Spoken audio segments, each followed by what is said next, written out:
Svedectvá. Tie aktivity, pár ľudí.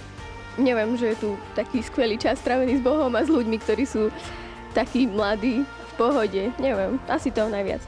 No, tak mne sa tu páči prostredie, aktivity, proste všetko sa mi páči. Aj ubytovanie, strava. Krásne hory, ľudia, ktorí sú tu, atmosféra.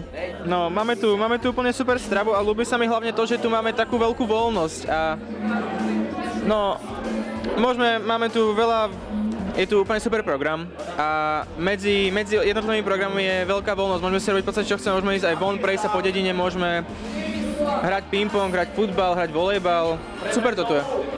Takmer všetko, program je úplne super, fakt, ľudia, neviem, čo by som ešte povedala, je to tu super, som tu prvýkrát, ale je to tu fakt úplne super. Ľudia sa mi to páči, som sa tu zoznámila s veľa ľuďmi. Páči sa mi vlastne program a veľa dobrých ľudí som tu spoznala. Mne sa tu páči celá chata, je to tu veľmi dobre, výborné, večery, všetko dobré, páčia sa mi aj zábavy, je to dobré, poučujúce, je to super, je parádne. Najviac sa mi páčilo na tejto víkendovke. Fúha. No, ihrisko, že je tu, futbalové, tiež aj hry, že môžem ísť konečne neskoro spať. Páči sa mi tu, čo ja viem, tak všetko. Budiček sa mi páčil, ten bol pekný. Aj program sa mi páčil, celý, všetky tie hry a tak, bolo to vtipné.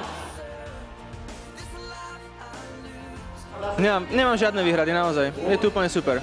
No, trošku sa mi nepáči, že náš spolubývajúci dosť chrápe. No, momentálne nič. Neviem si teraz spomenúť na nič také konkrétne. Asi nič, všetko je tu super.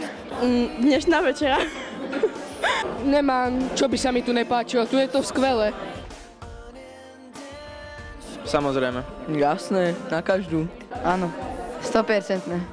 Určite áno. Určite. Určite. Určite.